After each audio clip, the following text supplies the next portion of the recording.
안녕하세요. 저는 신정규입니다. 오늘 첫 번째 발표를 하게 됐고요. 오늘 주제는 폴리머 기반의 서비스. 정확히 말씀드리면 폴리머에 대한 전반적인 소개를 드릴 거예요. 저에게 주어진 시간이 30분이기 때문에 데모 간단하게 한 5분 정도 한다고 치고 25분 동안 말을 해야 되기 때문에 말을 좀 빨리 하도록 하겠습니다. 여기 계신 분들은 다 프론트엔드 개발을 하셨던 분들이라고 생각이 되기 때문에 제가 빨리 말해도 이해에 크게 어려움은 없을 거라고 생각이 돼요. 예전에 여기 와서 발표할 땐 백엔드를 주제로 발표를 했었는데 그때는 지금의 사람이 한 3분의 1 정도밖에 안 됐었거든요.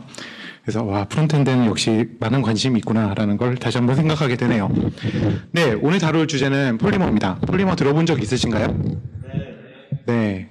다들 들어보고 여기서 쓰고 계신 분 계신가요? 네, 이것이 여러분들의 현실이죠. 일단 저는 신정규고요. 다양한 종류의 오픈소스 프로젝트들을 했었고, 네. 뭐 텍스큐브라거나 이런 것들을 만들었었고요. 지금은 주로 백엔드 쪽 개발을 하고 있습니다. 레벨업이라는 회사에서 머신러닝용 분산 처리 플랫폼 만드는 회사에서 백엔드랑 프론트엔드랑 막 잡다하게 다 하고 있습니다.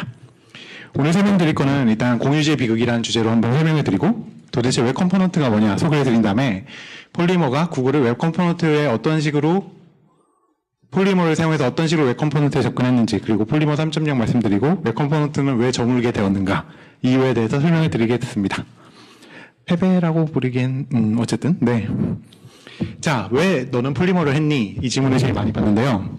저희가 2015년에 창업을 할 때 이제 3명이서 모였는데 같이 오픈소스를 같이 해본 사람들이고 뭐 아니면 같이 코딩을 해본 사람 3명이 모여서 창업을 했어요. 근데 아시다시피 뭐 오픈소스 커뮤니티나 뭐 이런 여러 단체들이 주로 구글 오피스를 사용을 하잖아요. 너무 지겨운 거예요. 야, 우리가 회사를 직접 만드는데 또 구글을 써야겠냐. 마이크로소프트 오피스를 써보자. 뭐 그때부터 조금 엇나가기 시작했던 것 같아요. 그래서 모든 개발 툴들도 익숙한 걸 다 버리고 안 해본 걸 해보자. 그래서 뭐 미디어 위키 쓰다가 컴플루언스로 가고 리액트 대신 폴리머를 쓰자. 그래서 폴리머가 된 겁니다. 네. 그리고 법인을 2015년 4월에 등록했는데 저희가 2015년 5월에 회의록에 보면은 단체로 후회를 하고 있습니다. 왜냐? 와, 왜 아마존 웹 서비스는 잘 되느냐? 매뉴얼이 잘 돼 있어서.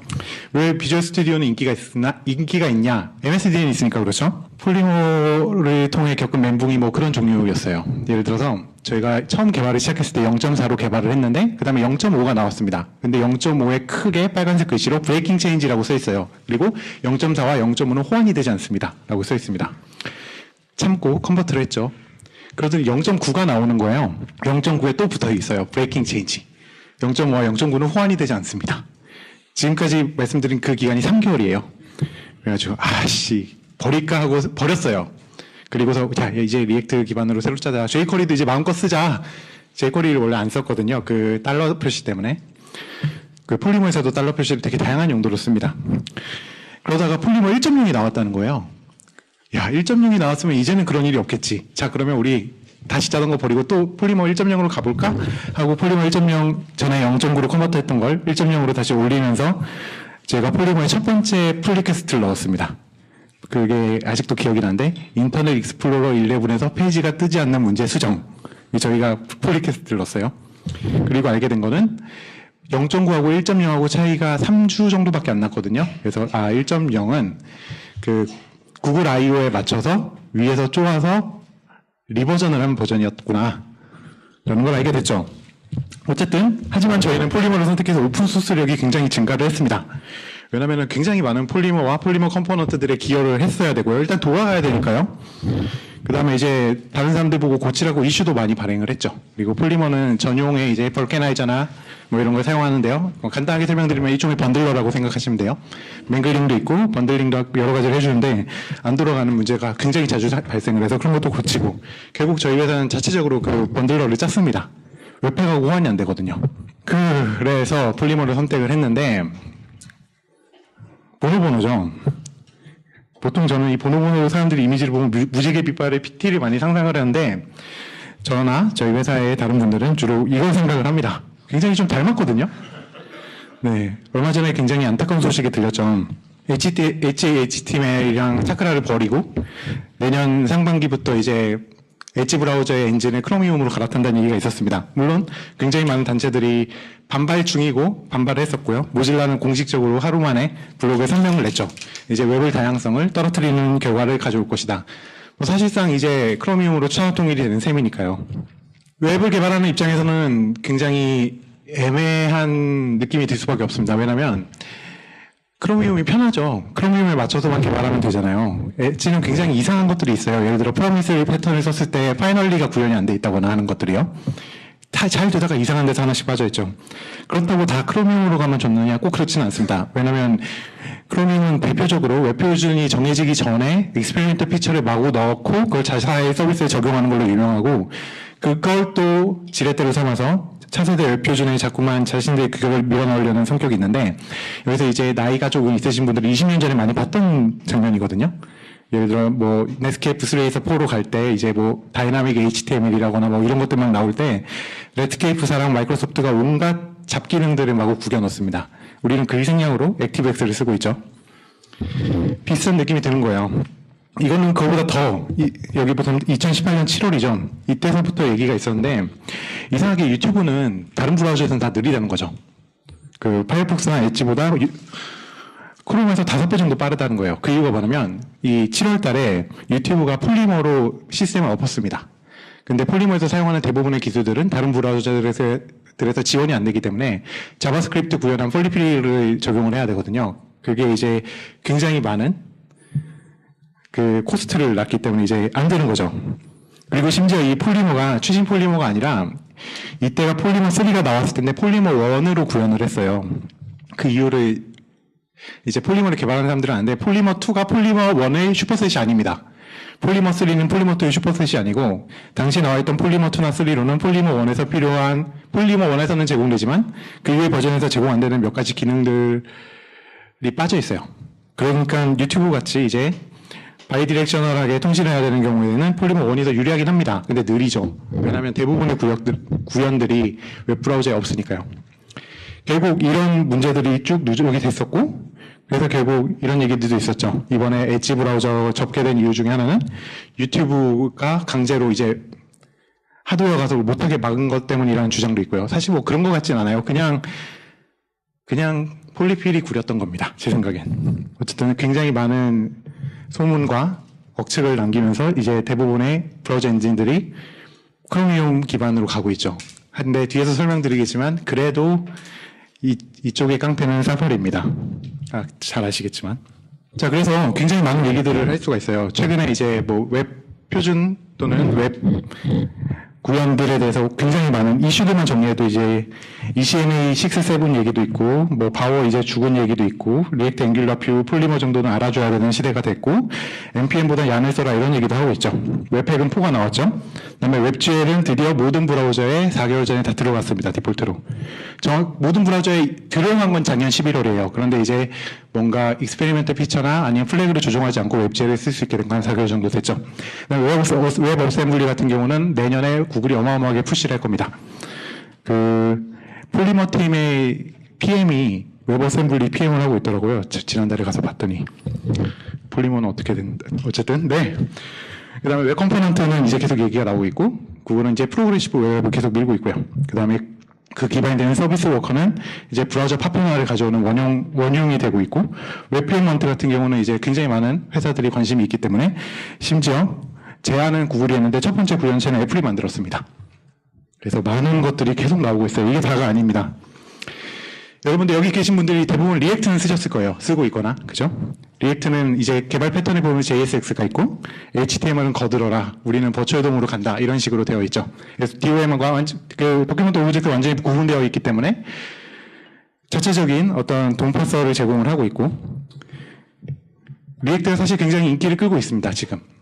근데 리액트가 나오기 전에도 그런 어떤 돔에 대한 굉장히 많은 종류의 접근들이 있었고, 그 중에 하나가 이제 웹 컴포넌트예요. 자, 일단 올해 3월에 어떤 일이 있었냐면 iOS 11이 나오면서 11.3이 나오면서 드디어 사파리가 서비스 워커 지원을 시작했습니다. 서비스 워커가 뭔지는 따로 설명 안 드려도 되겠죠? 그러니까 서버 사이드가 필요한 많은 잡들을 클라이언트 사이드로 옮겨서 일종의 간이 서버처럼 돌릴 수 있게 하는 기능이라고 간단하게 그냥 설명을 하겠습니다. 뭐 간단하게 쓰면 캐시 용도로 사용할 수도 있고, 복잡하게 하면은 좀 복잡한 코드 로직도 집어넣을 수는 있긴 합니다. 근데 이제 이게 왜 문제가 됐느냐? 구글이랑 그러니까 크로미움이랑 사파리의 동작이 달라요. 똑같은 서비스 워커 규격인데. 그래서 뭔가 이런 것들을 서브셋만 사용해서 구현할 수 있는 구현 패턴들도 지금 나오고 있죠. 자, 그래서 구글은 한 2011년부터 런타임적 플랫폼 요소를 엄청 많이 밀었어요. 대표적으로 이제 HTML 임포트가 있었고, 섀도우 돔이 있고, 커스텀 엘리먼트, 템플릿, 서비스 워커 이렇게 5가지 정도가 있겠습니다. 따로따로 설명을 안 드릴게요. 그리고 지금 현재 밀고 있는 굉장히 많은 줄서 있는 규격들로는 웹 USB 있고요. 웹 블루투스, 웹 미니가 있죠. 그 다음에 나클 있는데 이건 망했고요. 그 다음에 윈도우 컨트롤 기능이 있고 DDN도 있습니다. 이제 주로 그 블루투스 비컨들하고 연동이 돼가지고 동작하는 것들. 그 다음에 웹GL 있죠. 웹GL 기반으로는 가장 요새 관심을 끌고 있는 거 텐서플로우 JS랑 그 다음에 게임들 있고 웹어셈블리 같은 경우는 이제 내년 정도면 여러분들이 쉽게 사용할 수 있을 것 같아요. 굉장히 크로미움 쪽에서 푸시를 하고 있습니다. 그다음에 웹페이먼트 같은 경우는 지금 굉장히 많은 이런 결제 규격들이 있는데 그것들을 표준화를 했죠. 그리고 첫 번째 상용화는 사파리랑 그 애플 앱 스토어에 들어간 게 첫 번째 구현체입니다. 되게 재밌는 것들이 앞에 나온 수많은 규격들은 이제 여러분들이 웹킷에 그 오픈소스 개발하는 그 트래킹을 보시면은 이제 굉장히 많은 디스커션들이 있어요. 재미로 보시면 재밌습니다. 항상 싸웁니다. 항상 싸우는데 얘는 안 싸웠어요. 얘는 다 싸우고. 그 다음에 이제 스트림도 있고요. 이 스트림은 이제 패치랑 렌더 프로세스를 완전히 갈아치우는 거고요. 그 다음에 이제 중요하지 않은 콜백을 뒤로 미루는 기능이나 패시브 이벤트 리스너 같은 것들이 있어서 이제 여러분들 뭐 스크롤 바틀렉을 해결을 한다거나 아니면 멀티스레드 스레드 바틀렉을 해결하는 용도로도 사용을 하죠. 그 다음에 특정 컨텐츠는 백그라운드에서 미리 패칭을 하게 한다거나 브라우저의 옵션에 따라서 뭐 와이파이가 붙어있을 때만 그 컨텐츠를 패칭해라 이런 식의 옵션들을 지원하는 것들이 생겼습니다. 그 다음에 뭐 이미지 비트맵 같은 경우는 지금은 비트맵 이미지를 전부 다 서버 사이드에서 쏴주는데 그게 아니라 제너레이터를 클라이언트에 보내줘서 복잡한 뭐 프랙탈 알고리즘 같은 걸 사용해서 복잡한 이미지를 클라이언트 사이드에서 제너레이션을 해서 사용할 수 있는 방법이에요. 그 다음에 이제 미디어 레코더 있고요. 이건 뭐 웹RTC 기반의 우리 채팅 같은 데서 꽤 많이 사용되고 있죠. 이제 P2P로 서버 사이드 없이 화상 채팅을 구현하는 데모들이 여러 가지가 있습니다. 그 다음에 이제 CSS 베리어블은 좀 많이 써보셨을 거고요. 등등등 있는데 이런 것들은 사실 전부 다 유저 플랫폼이라는 태그를 붙여서 구글이 밀고 있는 거예요. 웹 컴포넌트라는 걸 기반으로 하고 있죠. 웹 컴포넌트는 뭐냐면 여기서 이제 제가 꿈은 어떻게 현실이 되고 꿈이 되었나라고 제목을 붙였는데 자, 이제 페이스북 리액트를 엄청나게 푸시를 하고 있지만 구글은 별로 좋아하지 않습니다. 구글은 그 페이스북이 많은 수많은 그 리액트 구현 방법론이나 아니면 구현체 자체가 중복 구현이라고 생각을 해요. 그리고 그 많은 것들을 자바스크립트 단에서 돌리는 거는 전체 시스템 리소스의 측면에서 굉장히 낭비라고 생각을 하는 거죠. 예를 들어서 우리가 버추얼 돔을 만들지 않고 그냥 돔이 빨라지면 되지 않느냐라고 생각할 수 있잖아요. 그러면 버추얼 돔에서 제공하는 수많은 특징들을 그냥 DOM에서 구현을 하면 되니까 그럼 브라우저 렌더러를 개선을 하면 되는 문제가 되는 거죠. 구글은 그걸 할 수 있는 회사고요. 그래서 유저 플랫폼이라는 마크 아래 굉장히 많은 일들을 했어요. 첫 번째는 서비스 워커입니다. 서비스 워커는 아까 간단하게 설명드렸는데 사실 정말 새로운 개념은 아니에요. 여기서 이제 프론트엔드를 한 10년 정도 하신 분들은 예전에 구글 기어라는 걸 기억하실 수 있을 겁니다. 그러니까 예를 들어 워드프레스 블로그를 쓰면은 인터넷 연결이 끊겨도 저장이 돼요. 중간 저장이. 그러다가 인터넷 연결이 되면은 다시 보내주는 거죠. 근데 그렇게 브라우저 기능들의 한계를 뛰어넘기 위해서 구글이 구글 기어라는 익스텐션을 만들었었거든요. 액티브엑스 형태랑 이제 파이어폭스 익스텐션으로 만들었는데 당연히 깔기 귀찮은 그 면 때문에 사장이 됐습니다. 그리고 거기 점을 붙여가지고 브라우저 규격으로 갖고 온 게 서비스 워커죠. 그래서 아까 보여드렸던 걸 다시 설명할게요. HTML 임포트 있었고, 섀도우 돔 있었고, 커스텀 엘리먼트, 템플릿, 서비스 워커라는 게 있다고 말씀드렸습니다. 하나씩 설명을 드리면 HTML 임포트는 HTML 파일들을 조각처럼 그냥 중간중간에 불러오는 거예요. 이제 레이텍으로 문서를 짜보시거나 하신 분들은 아실 텐데 아니면 뭐 CSS를 따로 불러오거나 하시는 분들은 HTML도 그런 식으로 불러올 수 있게 만드는 거죠. 주요 용도로는 HTML로 커스텀 엘리먼트를 만들고 그걸 불러오는 용도로 씁니다. 그런데 곧 사라집니다. 그러니까 예를 들어서 이 HTML 임포트를 통해서 스타일링하는 건 크롬 65부터 안 되고 그 다음에 커스텀 엘리먼트에서 HTML 임포트하는 건 프로리머 3.0 올해 5월에 없어졌습니다. 왜냐면 졌습니다. 이 규격을 사파리가 안 받아줬어요. 재작년에 그해 연말까지 받아줄 거라고 호언장담을 했지만 올해까지 안 받아줬고 결국 안 받아줬기 때문에 이게 전체 브라우저 시장에서 보면은 어떨지 모르겠지만 여러분 모바일과 데스크탑이 다 아우르는 환경에서는 사파리를 무시할 수가 없습니다. 굉장히 큰 포션을 차지하고 있기 때문에 그래서 크롬만 지원하는 상황에서는 더 이상 HTML 인포스를 푸시할 동력이 없고 그래서 지금은 포기한 상태예요.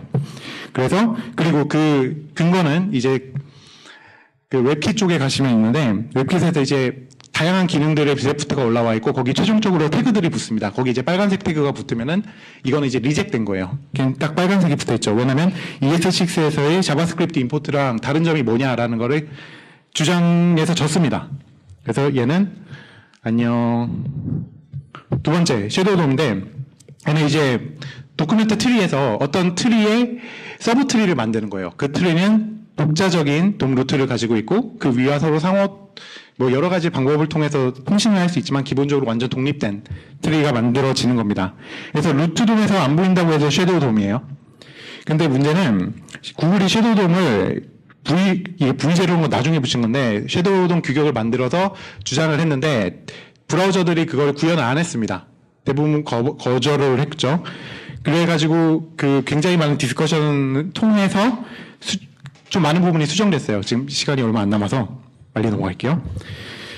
수정을 해서 V1을 제안을 했고 얘는 이제 메이저 브라우저들이 구현을 시작했습니다. 그리고 대부분 구현이 됐고요. 파이어폭스 컴펌에서 서버 기능을 몇 개 갖고 오면서 구현이 안 된 부분들이 있었는데 지난달에 확인해 보니까 이제 대충 구현이 다 끝났습니다. 모든 브라우저에서 사용을 할 수 있게 됐어요. 그 다음에 이제 커스텀 엘리먼트라는 거는 우리가 뭐 P 태그나 디비전 태그처럼 임의의 태그를 하나 만들고 그거를 마치 실제로 존재하는 태그처럼 사용하는 기능이에요. 레지스터 엘리먼트라는 명령을 지원을 하고 그래서 예를 들어 뭐 이름표라 그러면 네임카드라는 형태를 지원을 하는 거죠. 그 다음에 HTML 템플릿은 기존의 HTML 통탁 코드에서 예전에 디자인 부분을 CSS로 분리했다면 이제 컨텐츠 그 다음에 그 컨텐츠가 어떤 식으로 위치하거나 아니면 보여질 건가 하는 구조, 템플릿 그리고 그것을 어떻게 디자인할 거냐는 CSS 그 세 가지 요소를 분리를 하기 위해 나온 겁니다. 근데 망했습니다. 미리 말씀을 드리면 폴리머만 사용을 하고 있고요. 지금 폴리머에서도 이제 더 이상 지원을 하지 않습니다. 이거는 JSX의 그 디자인 패턴에 밀린 바가 크고 뒤에서 보여드리면 아마 이해하실 겁니다. 어쨌든 이렇게 여러 가지 기능들을 만든 걸 웹컴포넌트.org에서 보통 배포를 하고 있는데요. 굉장히 많은 회사들이 만들고 있어요. 구글뿐만 아니라. 근데 이제 어쨌든 여기 있는 패키지들을 사용하려면 기본적으로 폴리머를 사용해야 된다고 생각하시면 되겠습니다. 되게 좋을 것 같아요. 왜냐하면 이제 많은 기능들이 브라우저 엔진에서 지원을 해주잖아요. 금방 말씀드린 것들. 그러면 와 퍼포먼스 걱정 없이 좋은 기능들을 많이 쓸 수 있겠다라고 생각을 할 수 있는데 사실 대부분의 브라우저들은 금방 말씀드린 그런 수많은 브라우저 엔진에서 지원하는 지원해줘야 되는 기능들을 지원하지 않습니다. 그래서 이제 웹컴포넌트.js라는 일종의 폴리피를 써야 됩니다. 이걸 넣어주면 없는 스펙이 생기는 거죠. 그래서 뭐 금방 말씀드린 것들 대부분 구현하고 이제 ES6를 지원하지 않는 브라우저에서는 프로미스 패턴 같은 것도 지원을 합니다. 그리고 자동으로 필요한 부분들을 채워주죠. 자, 그럼 다시 한번 봅시다. 아까 전에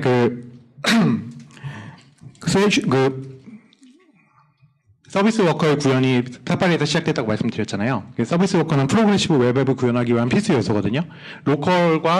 그러니까 로컬 디바이스에 어느 정도의 컨텐츠와 로직을 넣어 놓을 수가 있고 그 다음에 그걸 바탕으로 필요한 것들을 스트리밍을 받아서 추가적으로 사용할 수 있는 개념이기 때문에 근데 이제 구현체가 다르다고 말씀을 드렸죠. 그러면 또 뒤에서 한번 나올 거예요. 지금 잊어버리기 전에 리마인드 드렸습니다. 폴리머 간단하게 짚어보겠습니다. 폴리머는 HTML5 컴포넌트 기반 라이브러리고 이런 것들을 주로 사용을 해서 만들었습니다. 그리고 잘 사용 가능한 컴포넌트 개발인데 원래 처음에 코어 엘리먼트라는 이름이었다가 폴리머 엘리먼트라는 이름이 됐다가 DOM 엘리먼트라는 이름이 됐다가 지금 DOM 모듈이 됐는데 그것도 이제 폴리머 3부터는 그냥 자바스크립트가 되었습니다. 그래서 스타일과 템플릿을 분리하고 코드를 자바스크립트 로직으로 집어넣는 형식으로 구현이 되어 있습니다. 그리고 여러분들은 이미 많이 받고 많이 쓰고 있어요. 가장 대표적으로는 구글 크롬에 있는 설정 화면이 폴리머로 되어 있죠. 그 다음에 여러분들이 자주 보는 유튜브도 폴리머로 되어 있습니다. 그리고 혹시 구글 I/O 가시는 분들은 구글 I/O 가면 구글 I/O 앱이 폴리머로 되어 있습니다. 내년에는 플러터로 될 것 같아요. 그래서 0.x부터 1.0까지 요약을 하면은 이렇게 굉장히 완전히 이 세상 언어가 아닌 것처럼 생겼어요. 그러니까 일반적인 여러분들이 아는 웹 문법과 완전히 구분이 된 형태로 생겼습니다. 그리고 이상이 굉장히 많이 반영이 되어 있기 때문에 뭐 컴포넌트 상속을 한다거나 구조가 굉장히 직관적이라거나 기존 웹 패턴을 무시했으니까요. 2A 바인딩도 지원하고 막 여러 가지가 있는데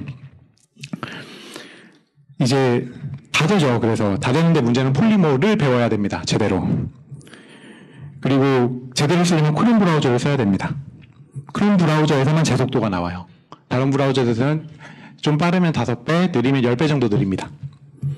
그 다음에 이제 폴리머 단점은 아까 동 엘리먼트라는 게 필요한 부분의 엘리먼트들을 계속 중간에 HTML 임포트라는 명령으로 불러온다고 말씀드렸잖아요. 그 불러오는 의존성이 어떻게 되는, 이미 불러왔던 건지 아닌지 의존성을 체크하는 그 디펜던시 트리의 오버헤드가 굉장히 큽니다. 그래서 폴리머 1.0에선 볼케나이즈라는 일종의 번들러를 제공을 하고 있고, 볼케나이즈를 돌렸더니 이제 CORS 이슈가 생겨서 그걸 또 자바스크립트 HTML을 분리해내는 크리스퍼라는 걸 같이 지원을 하고 있습니다.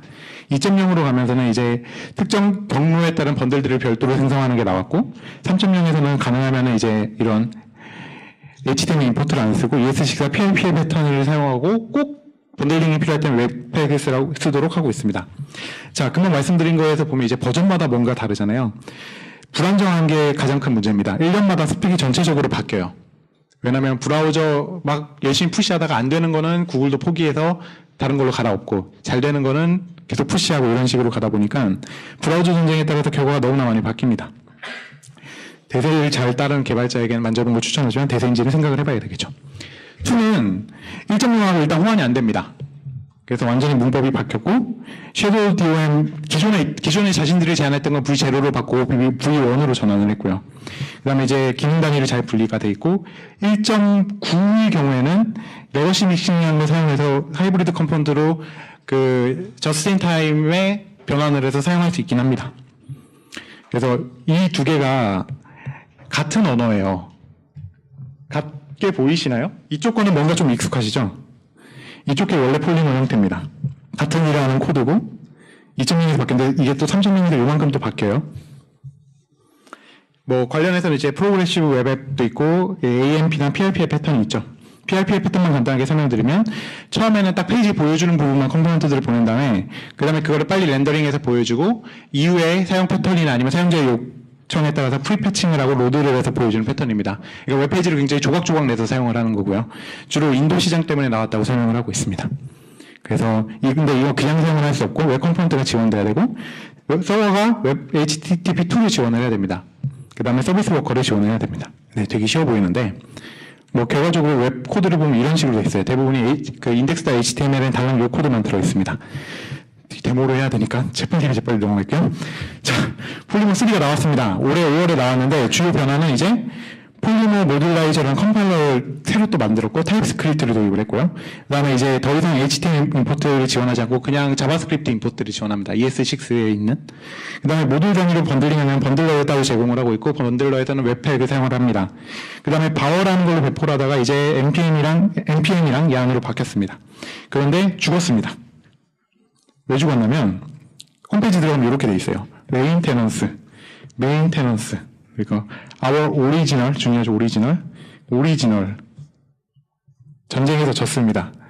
놀랍게도 사파리 때문에 사실상 접었습니다. 그 구현에 필요한 많은 기능들을 사파리에서 받아주지 않았고, 그렇기 때문에 일단 폴리머는 접는 걸로 결정을 했는데, 엣지가 조금만 더 빨리 갈아탔으면 어떻게 푸시를 해볼 수 있었을 텐데, 네, 명예로운 죽음을 당했죠. 자, 그래서 아까 전에 처음에 말씀드린 런타임 플랫폼으로서의 웹 플랫폼으로서의 웹 브라우저는 이제 HTML 임포트가 없어졌고요. 섀도우 DOM은 V0 없어졌고 V1만 남았고, 커스텀 엘리먼트는 살아 있습니다. 이거는 이제 그 다음에 이제 템플릿도 없어졌죠. 왜냐면 여러분들 JSX의 패턴에서는 템플릿에 해당되는 것도 그냥 리턴 값으로 보내버리잖아요. 그 패턴을 그냥 가지고 왔습니다. 나중에 보시면 서비스 워커 같은 경우는 이제 브라우저에 따라서 구형체가 달라지는 문제가 생기고 있어서 어떻게 될지 모르겠습니다. 그래서 이제 폴리머를 3년 동안 써온 입장에서는 기존의 레거시 코드를 몇만 줄을 만들어 놨는데 이걸 어떻게 해야 되나 하는 게 있죠. 그런데 여기서 끝이 안 났습니다. 여러분, 구글은 끈질겨요. 이렇게 된 이상 라이트 엘리먼트로 간다라고 하고 레이트 엘리먼트라는 걸 만들기 시작했습니다. 자, 지금까지 했던 거 일단 다 그래, 폴리머는 메인테넌스를 넣고 새로 만들자. 왜냐, 사람들이 느리다고 불만이 많으니까 그러면 좀 빠른 걸 만들면 되지. 그래서 라이트 엘리먼트라는 걸 만들어서 지금 폴리머 홈페이지에 들어가면 이렇게 띄워놨습니다. 보시면 프리릴리즈예요. 그래서 이제 이 HTML이 템플릿 라이브러리에 해당되는 거고, 이 라이트 엘리먼트가 다른 어떤 라이트 컴포넌트를 만들기 위해서 베이스 컴포넌트에 해당되는 겁니다. 다른 건 얘를 상속받으면 되는 거예요. 그다음에 디자인에 대한 거는 메터리얼 웨어 컴포넌트라는 형태로 분리를 했습니다. 그래서 이제 굉장히 경량화됐다는 게 특징이에요. 그리고 얘는 폴리머 3의 템플릿을 가지고 와서 사실 좀 바꾼 건데요. 초기 코드를 보시면 지금은 의존성이 없어졌어요. 폴리머랑. 처음에는 템플릿 엔진만 떼서 만든 거였습니다. 그 다음에 엘리먼트는 이제 베이스 웨어 컴포넌트를 상속받아서 만들면 되고, 차이점은 뭐 돔 모듈 이제 더 이상 없고요. 기본적으로는 완전히 자바스크립트만 만들어진 구현체라고 생각하시면 돼요. 여러분들이 잘 아시는 그거랑 같은 거죠. 리액트. 인데 왜 다시 엎었느냐? 폴리머 역사가 너무 길어서 레거시 지옥이 됐습니다. 2013년부터 개발했던 툴이거든요. 그래서 폴리머 의존성이 2달 전에 완전히 제거하는데 성공을 했는데, 이게 프리 릴리즈가 언제 릴리즈 될지 모릅니다. 참고로 폴리머들은 2013년부터 개발해서 정식 발매가 2015년이었습니다. 3년 정도 걸렸으니까 이번에 어떻게 될지 모르죠. 자, 차이를 한번 빨리 보고 넘어갈게요. 이게 폴리머 1.0의 코드예요. 똑같은 코드인데 이 템플릿에 해당되는 게 이제 여러분들 실제 HTML 코드고, 마이 엘리먼트라고 출력이 되겠죠. 이 컴포넌트를 사용하면. 이 컴포넌트 이름을 이런 식으로 지정을 해줬습니다. 2에서는 템플릿 부분은 똑같은데 스크립트 부분이 ES6 호환법으로 완전히 바뀌었죠.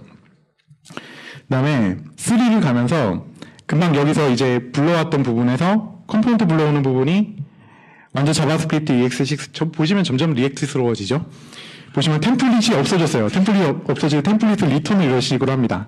막 변수가 있으면 여기 달러하고 이렇게 괄호하고 뭐 ABC하고 ABC의 값을 주면은 입혀져가지고 리턴되는 식이에요. 되게 뭔가 비슷하죠. 그 다음에 이제 라이트 컴포넌트는 이런 식으로 생겼습니다. 앞하고 거의 비슷한데 뭐가 바뀌었냐면 여기가 바뀌었죠. 여기가 바뀌었습니다. 얘는 과거 호환성이 없어요. 얘는 폴리머 1부터 3까지 커버하려다 보니까 너무나 덩치가 커졌고요. 얘는 브라우저 지원도 예전처럼 막 폭넓게 하지 않을 겁니다, 아마도. 그 다음 반복문 같은 경우에 기존에 don't repeat이라는 명령을 써서 이 사이를 이 엘리먼트들을 막 반복을 하면서 포문을 돌려줬었는데, 저는 이게 굉장히 엘리건트하다고 생각을 하거든요. 근데 이제 라이트 엘리먼트는 그런 거 없고, 보시면 네, 어디서나 흔히 볼 수 있는 자바스크립트 반복문처럼 생겼습니다. 조금 다르긴 하죠, 물론. 네. 어레이 맵을 본격적으로 사용을 했고요. 그냥 지원하지 않는 브라우저도 아직 있죠. 인터넷 익스플로러 같은 건 당연히 지원 안 하고.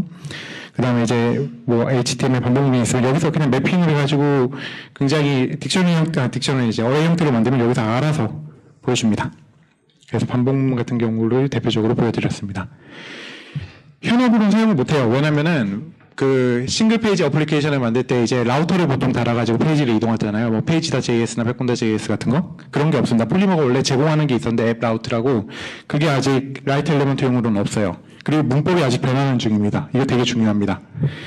제가 폴리머 아까 말씀드린 거 폴리머 코어 엘리먼트가 폴리머 엘리먼트가 되고 돔 모듈이 되고 ES6가 되는 이 과정을 매해 하는 거예요. 그러니까 새로운 걸 매해 개발하는 게 아니라 같은 거를 매해 다시 개발하는 거예요. 똑같은 역할을 하도록. 장점은 뭐냐면 폴리머랑 일렉트론 합쳐서 데스크탑 웹을 만들면, 아까 앞에서 되게 브라우저의 미래 규격들 막 설명드렸잖아요. 웹 USB, 뭐 미디 이런 것도 있었죠. 그런 것들이랑 일렉트론이 잘 합쳐서 좀 되게 기묘한 것들을 많이 만들 수 있습니다. 제가 데모로 몇 개 만들어 놓은 게 있는데 안 갖고 왔어요.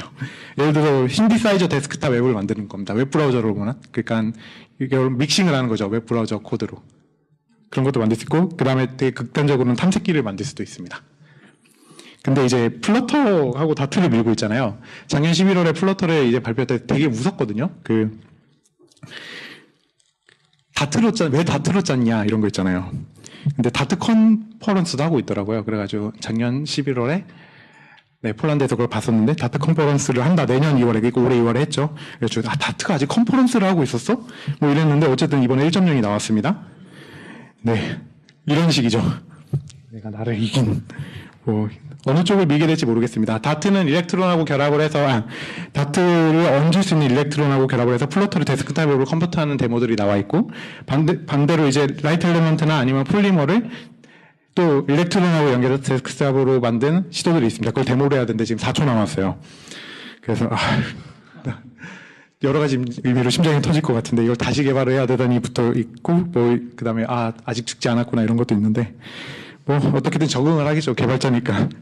네. 그래서 오늘 설명드린 거는 웹 컴포넌트 속에 폴리머 3.0, 웹 컴포넌트는 이제 망한 건가 했는데 아니야, 아직 접지 않았어 인 거고요. 그리고 아마 이 접지 않았어는 더 강력해질 가능성이 있습니다. 이번에 마이크로소프트가 같이 올라탔으니까요. 그래서 감사합니다. 그 데모를 간단하게 1분 보여드려도 될까요? 네. 제가 오늘 새벽까지 탑재를 하던 거를 그냥 데모로 보여드리겠습니다. 데스크탑 앱을 만드는데요. 아까 제가 백엔드 개발한다고 말씀드렸잖아요. 그래서 백엔드에 앱을 만드는 사람들이 사용을 못하는 거예요. 너무 어렵다고. CLI만 지원해서. 그래서 그걸 웹 앱을 만들고 있는데, 예를 들어서 이게 소스입니다. 보이시나요, 뒤에?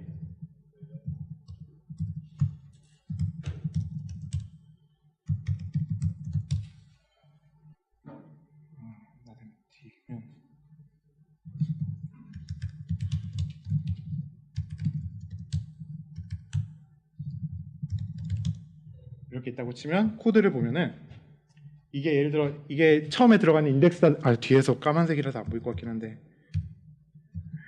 보시면은 그냥 웹 컴포넌트처럼 그냥 웹 페이지죠. 근데 보시면 이제 처음에 이제 웹 애니메이션 이거는 웹에서 애니메이션 구현하는 거고 이게 폴리필에 해당되는 부분입니다.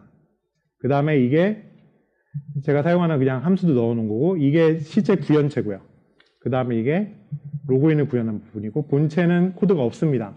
보시면 본 적 없는 컴포넌트가 있죠. 백엔드 AI 뭐 어드민 콘솔 이런 컴포넌트가 있고 이 컴포넌트가 이 안에 정의가 돼 있는 거예요.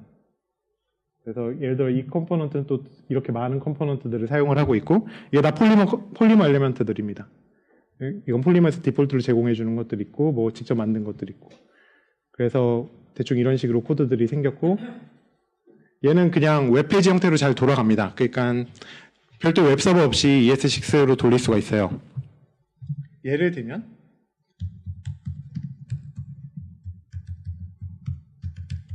이렇게 누르면 이건 지금 테스트 모드로 돌리면 이렇게 돌아갈 거고 그러면 저는 웹브라우저에서 돌릴 수가 있습니다.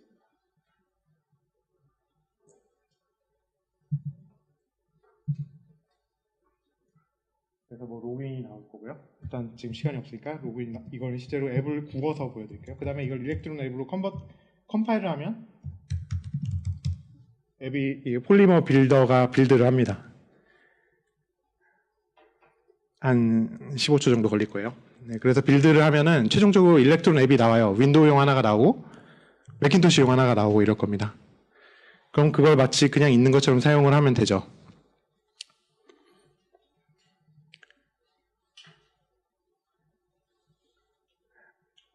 보시면 마치 노드 앱 같죠? 실제로 npm을 사용하기 때문에 그렇습니다.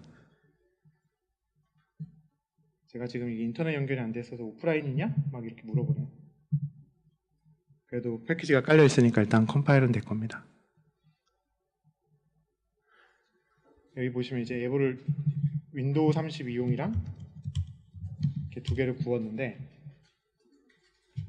이 컴퓨터에서 돌릴 수 있는 걸 하나 돌려보면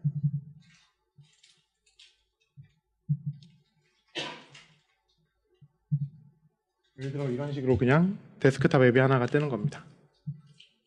그래서 이건 뭐 제가 지금 제 컴에서 돌린 리소스들이고 새로운 세션 하나 시작을 해서 이제 뭐 이 안에서 노트북을 하나 돌려라 이러면 노트북을 돌리죠. 그래서 뭐 하나 만들어서 파이썬 쓰려고 만들어보면 이런 식으로 돌리면 돌아가죠. 그래서 이거를 데스크탑 앱으로 그냥 바로 만든 거예요. 이 일렉트론 자체가 크로미움 기반으로 되기 때문에 일렉트론을 컴파일할 때 옵션을 줄 때 이제 익스페리멘터 피처를 사용하거나 크로미움 피처를 사용하도록 옵션을 주면 아까 말씀드린 굉장히 다양한 규격을 이상한 일들을 할 수 있어요. 뭐 USB를 직접 다룬다거나 블루투스를 직접 다룬다거나 할 수 있는데 그런 건 하지 말라고 보통 노드 페이지에서 얘기를 하고 있죠. 뭐 이건 연결된 것들이 나오고 지금 이건 웹페이지라서 다시 디벨로퍼 툴즈 옵션을 켜면 옆에 나올 겁니다. 나와라.